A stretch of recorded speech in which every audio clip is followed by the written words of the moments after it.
E se o poder, em vez de ser tomado à força, fosse simplesmente entregue? Pois é. Essa é a ideia central por trás de uma teoria bem intrigante, proposta pelo engenheiro de software R.J. Aguiar. Ele basicamente sugere que a forma como o nosso mundo é controlado pode ter mudado completamente, sabe? Bem debaixo do nosso nariz. Bora mergulhar nessa análise para entender o que ela diz.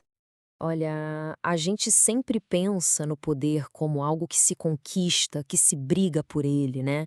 Mas a teoria da abdicação, ela vira essa lógica de cabeça para baixo partindo de uma ideia bem provocadora.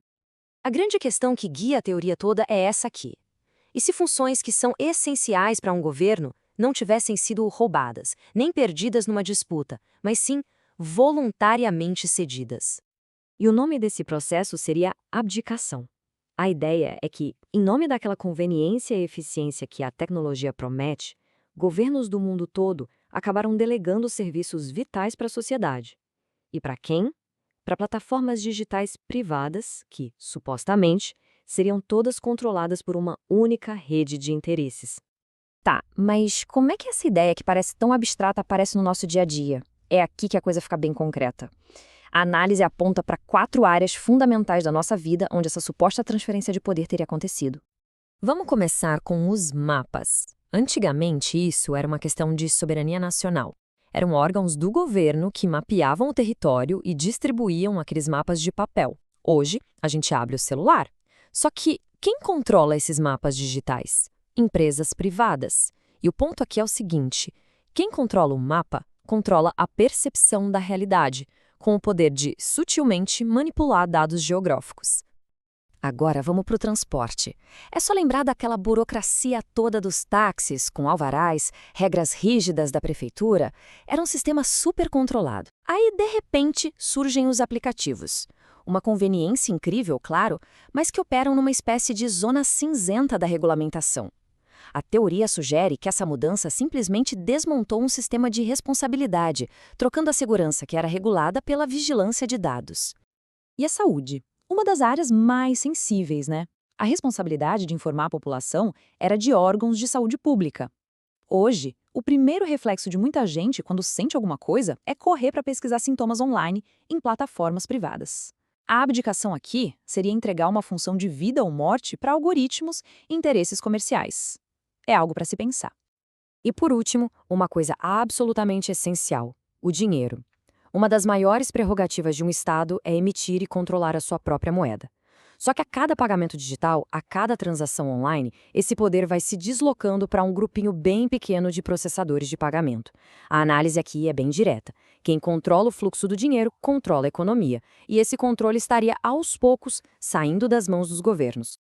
Ok, então, se os governos abriram mão do poder, a pergunta que não quer calar é: quem pegou esse poder para si?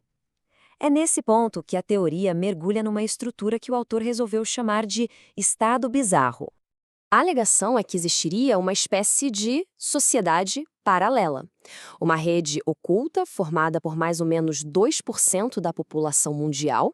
Essa rede operaria nas sombras, com o objetivo de coordenar globalmente essa nova estrutura de poder. E, segundo o autor, algumas figuras-chave incluiriam a chamada máfia do PayPal, e a liderança de toda a estrutura seria atribuída ao Partido Comunista da China. E este modelo aqui ilustra bem a ideia. Pensa numa estrutura espelhada. Para cada posição de poder na nossa sociedade real, existiria um correspondente no tal estado bizarro. E o objetivo desses agentes seria monitorar, influenciar e, se preciso, até assediar seus espelhos no mundo real, garantindo que a agenda dessa rede seja cumprida em todos os níveis, do bairro ao governo federal. Mas como é que, na prática, esse controle seria exercido numa escala tão gigantesca? A teoria aponta para um lugar bem específico: o enfraquecimento deliberado das ferramentas que todo mundo usa para se conectar à internet. O foco, de acordo com essa análise, estaria nos agregadores. A lógica é simples. Pouquíssimas empresas, como dá para ver aqui no gráfico, dominam mais de 85% do acesso à web através dos navegadores. Se for possível comprometer esses portais, se ganha uma janela para a vida digital da esmagadora maioria das pessoas. E aqui a alegação é bem pesada, hein? A de que navegadores populares como o Chrome não seriam vulneráveis por acidente, mas sim por design. A citação do autor é direta, afirmando que eles teriam sido enfraquecidos de propósito, o que tornaria a quebra da criptografia algo trivial. E o ponto crucial é que o mecanismo seria surpreendentemente simples. Basicamente, o navegador faria comunicações em segundo plano e algumas delas teriam uma resposta vazia, um nada que é previsível. Para quem está interceptando o tráfego, encontrar esse nada criptografado é como achar uma chave mestra, que permite decifrar toda a comunicação daquela sessão. É quase como se o próprio navegador estivesse entregando a senha do cofre de bandeja.